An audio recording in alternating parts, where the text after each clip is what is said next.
Hey guys, Ben Mays with ClearNav Instruments here again. Today I'm going to show you how to install your new updated CNv57R color display. There's been a couple of questions with hollow bolts and coder knobs not quite fitting right, so we're going to go over what you're looking for when you're installing the unit, making sure you're plugging into the right cables. We'll also have a second video here releasing shortly on how to change the main screen. I've had a lot of questions on the speed to fly versus the Chevron versus the Vario setup, so we'll talk about that, making sure it's all set up once you're in the unit. But we should be all set. Got my pilot shirt on. I'll show you how to set up so you can do some pilot stuff too.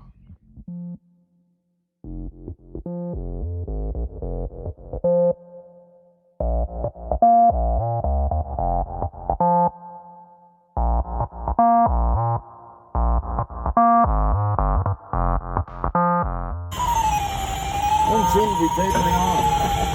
No.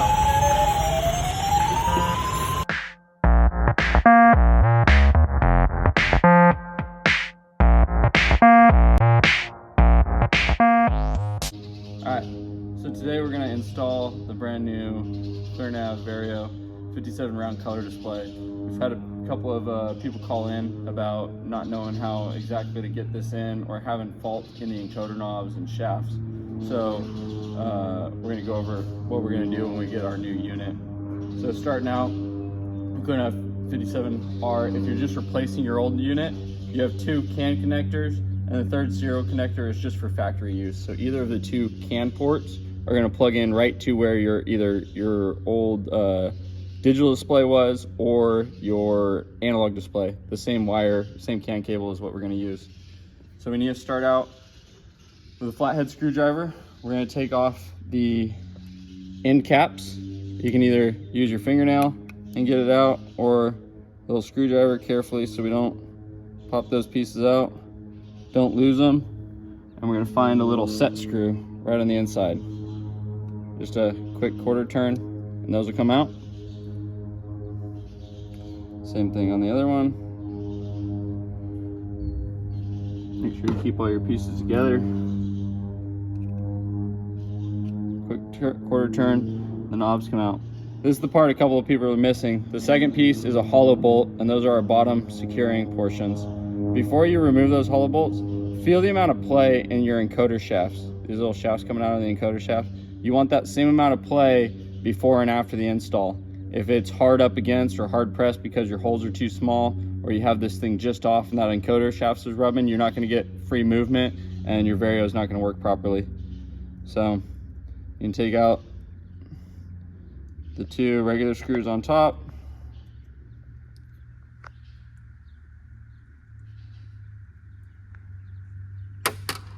Make sure you don't drop it in your seat pan. That would be bad. Take out your hollow bolts.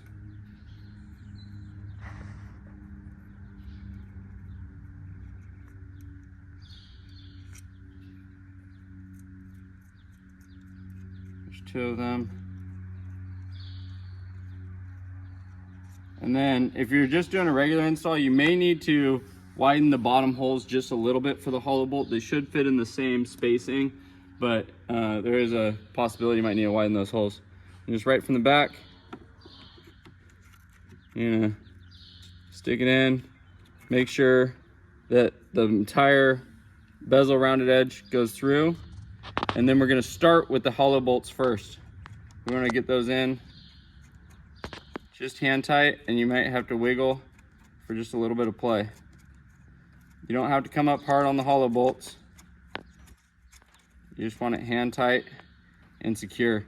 Make sure they both come in. Get them both started before you snug them all the way up.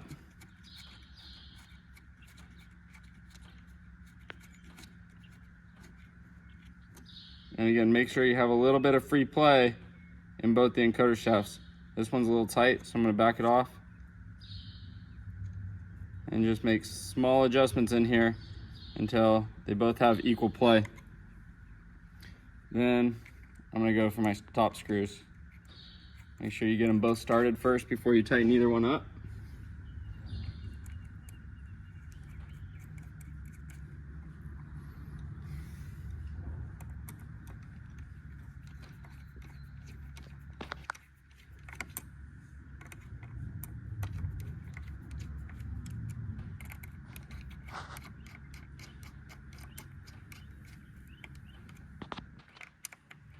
snug, got play, and then final tightening on the hollow bolts. You shouldn't need to take a wrench to those. If you take a wrench to it, it might tighten it and torque it just barely out of position. So as long as you have some free movement, some free play, you're good. Those should be able to click and return. This is just a little tight.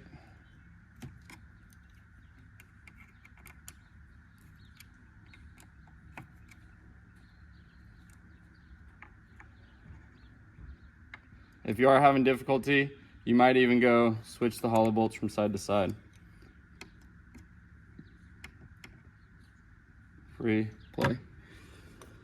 Then take your encoder shaft knob, make sure it seats fully, and then nice and snug, free rotation, and it will click and come back easily without having to pull it back out. If it's not clicking and returning, you have an issue. Free play, click and return. Make sure those are tight. You want them fairly secure, or you're gonna have a little bit of play in that knob, and the top knob will spin, but the encoder shaft won't. You can put your little end caps back in so it looks clean. Try to get them lined up just right. There they go. And then on the back side, they're coming from our air data computer. That's my CAN cable there. It's just gonna go right into my unit. Then coming back into the front, as soon as I power it up, I get the unit booted.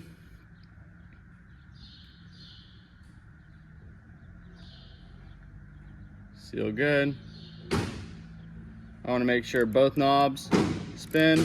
So the right knob is going up and down selection. My left knob is going to switch screens. Make sure everything rotates through. I'm getting free play. I'm not getting screens jumping.